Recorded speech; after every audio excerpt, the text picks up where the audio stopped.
एक प्रेमी जोड़ा जब पहली बार होटल के एक रूम में मिलता है तो वो लड़का अपनी महिला मित्र को देखकर चौंक जाता है। आखिर ऐसा क्या था उस महिला में जिसकी कीमत उस महिला को अपनी जान देकर चुकानी पड़ी? आइए जानते हैं आज के इस एपिसोड में।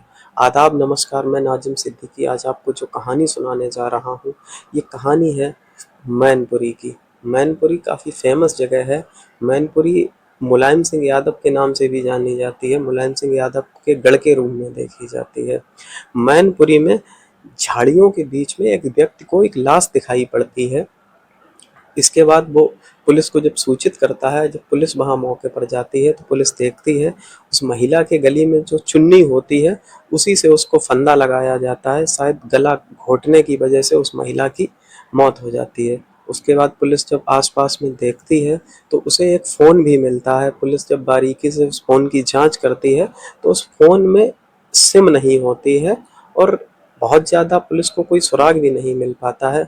उसके बाद उस महिला के पुलिस वाले फ़ोटोग्राफ्स लेते हैं और आसपास के ज़िलों में भेज देते हैं, जैसे फ़र्रुखाबाद हो गया, एटा हो गया, कासगंज हो गया। इन ज़िलों में उस महिला की फ़ोटो को सर्कुलेट कर दिया जाता है।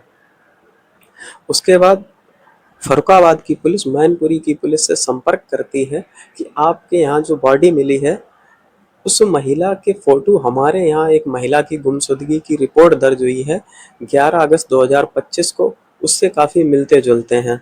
उसके बाद उस महिला की पहचान होती है रानी देवी के नाम से, जो 4 बच्चों की माँ होती है। अब पुलिस वालों को उस महिला की पहचान मालूम हो गई थी।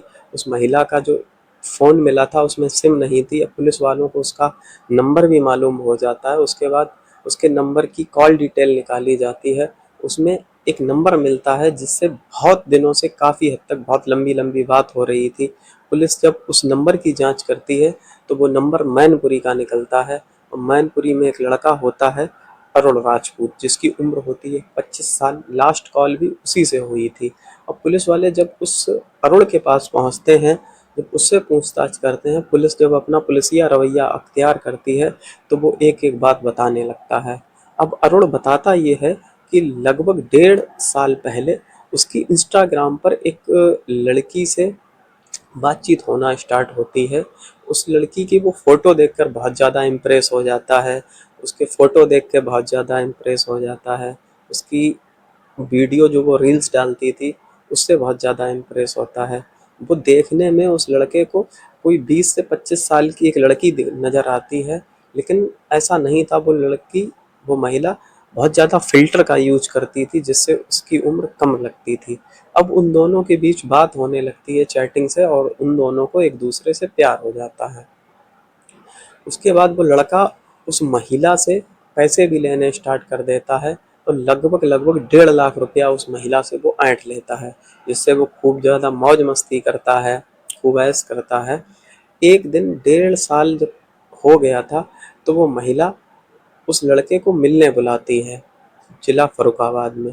वो महिला भी फ़र्रुखाबाद की रहने वाली होती है।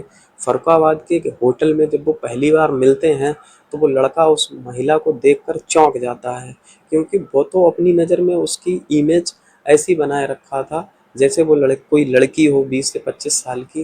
दरअसल होती है वो 52 से 55 साल की और उसके 4 बच्चे भी होते हैं। अब जब ये बात उस लड़के को पता चलती है तो उसका दिमाग काम करना बंद हो जाता है। उसके बाद वो उस महिला से बातचीत भी कम कर देता है और उससे अपना पीछा छुड़ाना चाहता है। लेकिन अब वो महिला जो रानी देवी होती है वो उस लड़के के ऊपर दबाव बनाने लगती है मिलने के लिए और उससे शादी करने के लिए। उस लड़के को कोई बात समझ में नहीं आती है कि इस लड़की से, इस महिला से हम शादी कैसे कर लें। समाज नाम की कोई चीज़ है, बिरादरी भी है, वहाँ हम किसको मुँह दिखाएँगे कि हमने 4 बच्चों की माँ के साथ शादी कर ली। इसके बाद उस लड़के को कुछ समझ में नहीं आता और इधर महिला दबाव बना रही होती है कि मुझसे मिलो।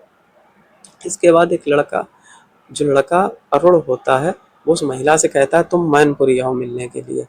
जब महिला मैनपुरी जाती है मिलने के लिए तो वो किसी होटल में नहीं जाता है मिलने के लिए, बल्कि एक सुनसान जगह पे झाड़ियों के बीच में वो उस महिला को लेके जाता है और वहीं वो उसका गला घोंट देता है, उसके गले में जो चुन्नी पड़ी होती है उसी से। वो लड़का ये सोचता है शायद ये बात किसी को पता नहीं लग पाएगी और दरअसल ये बात किसी को पता भी नहीं लग पाती है।